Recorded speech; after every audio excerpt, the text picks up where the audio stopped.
রোজা ইসলামের পঞ্চস্তম্ভের অন্যতম। রোজা ছাড়া কোনো ব্যক্তির ইসলাম পূর্ণ হয় না। রোজা রাখার মাধ্যমে ব্যক্তি আত্মশুদ্ধি ও আল্লাহর বিশেষ নৈকট্য লাভ করে। ইসলাম পূর্ব শরীয়তগুলোতেও রোজা ছিল। মহান আল্লাহ তাআলা বলেন, হে মুমিনরা, তোমাদের উপর রোজা ফরজ করা হয়েছে, যেমন ফরজ করা হয়েছিল তোমাদের পূর্ববর্তীদের উপর, যাতে তোমরা তাকওয়া অর্জন করতে পারো। সূরা আল বাকারা আয়াত নম্বর 183।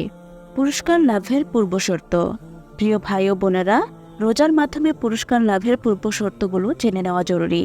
রোজা শুধু বাহ্যিক পানাহার বর্জনের নাম নয়, বরং রোজার আরও কিছু দাবি ও শিক্ষা আছে। তা হলো আল্লাহর পুরো আনুগত্য করা এবং পাপ কাজ ছেড়ে দেওয়া। না হলে রোজা পালন অর্থহীন হয়ে যাবে। আবু হুরায়রা রাদিয়াল্লাহু তাআলা আনহু থেকে বর্ণিত, রাসূলুল্লাহ সাল্লাল্লাহু আলাইহি ওয়াসাল্লাম বলেন, যে ব্যক্তি মিথ্যা বলা এবং সে অনুযায়ী আমল বর্জন করেনি, তার এই পানাহার পরিত্যাগ করায় আল্লাহর কোনোই প্রয়োজন নেই। রোজার 10টি পুরস্কার। প্রিয় ভাই ও বোনেরা, রোজা রাখার একাধিক পুরস্কারের কথা কোরআন ও হাদিসে বর্ণিত হয়েছে, কিন্তু এর মধ্যে 10টি বিশেষ পুরস্কারের বর্ণনা এখানে আলোচনা করা হলো। নাম্বার 1, স্বয়ং আল্লাহ কর্তৃক পুরস্কার। আবু হুরায়রা রাদিয়াল্লাহু তাআলা আনহু থেকে বর্ণিত, নবী সাল্লাল্লাহু আলাইহি ওয়াসাল্লাম বলেছেন, আল্লাহ তাআলা বলেন, মানুষের প্রতিটি কাজ তার নিজের জন্যই, রোজা ছাড়া তা আমার জন্য, আমি নিজেই তার পুরস্কার দেব। আর রোজাদারদের মুখের গন্ধ আল্লাহর কাছে মিশকের ঘ্রাণের চেয়ে বেশি সুগন্ধযুক্ত। হাদিসটি এসেছে সহিহ বুখারী হাদিস নাম্বার 5927 নং হাদিস থেকে। নাম্বার 2, রোজা অতুলনীয় আমল। আবু উমামা রাদিয়াল্লাহু তাআলা আনহু বলেন, আমি একবার রাসূল সাল্লাল্লাহু আলাইহি ওয়াসাল্লামের কাছে এসে বললাম, আমাকে এমন একটি ইবাদতের নির্দেশ দিন যা আমি আপনার নির্দেশক্রমে পালন করব। তিনি বললেন, তুমি রোজাকে আঁকড়ে ধরো, যেহেতু এর কোনো বিকল্প নেই। নাম্বার 3, রোজা ঢালস্বরূপ। আবু হুরায়রা রাদিয়াল্লাহু তাআলা আনহু থেকে বর্ণিত, রাসূলুল্লাহ সাল্লাল্লাহু আলাইহি ওয়াসাল্লাম বলেছেন, রোজা ঢালস্বরূপ, সুতরাং অশ্লীলতা করবে না এবং মূর্খের মতো কাজ করবে না। যদি কেউ তার সঙ্গে ঝগড়া করতে চায়, তাকে গালি দেয়, তবে সে যেন 2 বার বলে, আমি সওম পালন করছি। অন্য হাদিসে এসেছে, রোজা জাহান্নাম থেকে রক্ষাকারী ঢাল। হাদিস বিশারদরা বলেন, রোজা ইহকালে পাপ কাজ থেকে এবং পরকালে জাহান্নাম থেকে রক্ষাকারী। সুবহানাল্লাহ। নাম্বার 4, জাহান্নাম থেকে মুক্তি।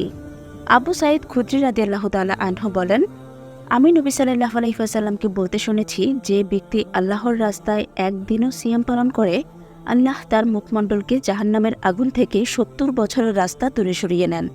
নাম্বার 5, ফিতনা থেকে আত্মরক্ষা। হুযায়ফা রাদিয়াল্লাহু তাআলা আনহু হতে বর্ণিত, রাসূলুল্লাহ সাল্লাল্লাহু আলাইহি ওয়াসাল্লাম বলেন, মানুষ নিজের পরিবার পরিজন, ধন সম্পদ, সন্তান সন্ততি, পাড়া প্রতিবেশীদের ব্যাপারে যে ফিতনায় পতিত হয়, নামাজ, রোজা, দান, ন্যায়ের আদেশ ও অন্যায়ের নিষেধ তা দূরীভূত করে দেয়। নাম্বার 6, রোজা সুপারিশকারী।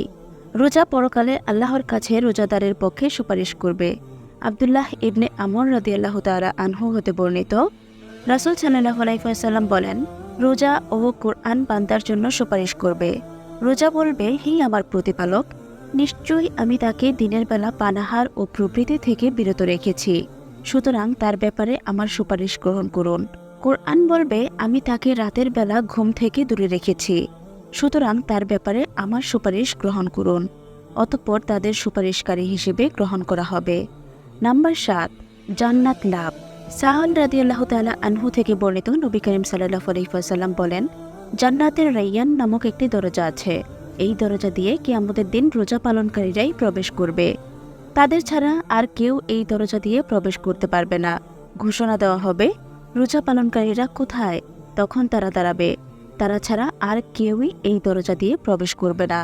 তাদের প্রবেশের পরই দরজা বন্ধ করে দেওয়া হবে, যাতে এই দরজা দিয়ে আর কেউ প্রবেশ না করে। নাম্বার 8, আল্লাহর ক্ষমা লাভ। পবিত্র কোরআনে ইরশাদ হয়েছে, অবশ্যই আত্মসমর্পণকারী পুরুষ ও আত্মসমর্পণকারী নারী, মুমিন পুরুষ ও মুমিন নারী, অনুগত পুরুষ ও অনুগত নারী, সত্যবাদী পুরুষ ও সত্যবাদী নারী, ধৈর্যশীল পুরুষ ও ধৈর্যশীল নারী, বিনীত পুরুষ ও বিনীত নারী, দানশীল পুরুষ ও দানশীল নারী, রোজা পালনকারী পুরুষ ও রোজা পালনকারী নারী, লজ্জাস্থান সংরক্ষণকারী পুরুষ ও লজ্জাস্থান সংরক্ষণকারী নারী, আল্লাহকে বেশি স্মরণকারী পুরুষ ও বেশি স্মরণকারী নারী। এদের জন্য আল্লাহ রেখেছেন ক্ষমা ও মহাপ্রতিদান। সূরা আহজাব আয়াত নাম্বার 35। নাম্বার 9, দোয়া কবুল। আল্লাহ রোজাদারের দোয়া কবুল করেন। আবু হুরায়রা রাদিয়াল্লাহু তাআলা আনহু হতে বর্ণিত, রাসূলুল্লাহ সাল্লাল্লাহু আলাইহি ওয়াসাল্লাম বলেন, 3 ব্যক্তির দোয়া কবুল করা হয়। নাম্বার 1, রোজাদারের দোয়া। নাম্বার 2, অত্যাচারিত ব্যক্তির দোয়া। নাম্বার 3, মুসাফিরের দোয়া। নাম্বার 10, অন্তরের পরিশুদ্ধি। রোজা অন্তরের ওয়াসওয়াসা তথা সংশয় দূর করে। আমর ইবনে শুরাইব রাদিয়াল্লাহু তাআলা আনহু বলেন, রাসূলুল্লাহ সাল্লাল্লাহু আলাইহি ওয়াসাল্লাম বলেন, আমি কি তোমাদের অন্তরের ওয়াসওয়াসা সংশয় দূর করার আমল সম্পর্কে অবহিত করব না? সাহাবীরা বললেন, কেন নয়? তিনি বললেন, তা হলো প্রত্যেক মাসের 3 দিন রোজা পালন করা। মহান আল্লাহ তাআলা রাব্বুল আলামিন আমাদের সবাইকে সঠিকভাবে রোজা পালন করার তৌফিক দান করুন। আমিন। প্রিয় ভাই ও বোনেরা, আপনি যদি আমাদের চ্যানেলের নতুন দর্শক হয়ে থাকেন তাহলে অবশ্যই এখনই আমাদের চ্যানেলটি সাবস্ক্রাইব করে আমাদের সাথেই থাকবেন। ভিডিওটি আপনার পরিবার, আত্মীয়স্বজন, বন্ধুবান্ধবের সাথে শেয়ার করে দিতে পারেন। আপনার সুস্থতা কামনা করে আজকের ভিডিওটি এখানেই শেষ করছি। ভালো থাকবেন সবাই। আসসালামু আলাইকুম ওয়া রাহমাতুল্লাহ।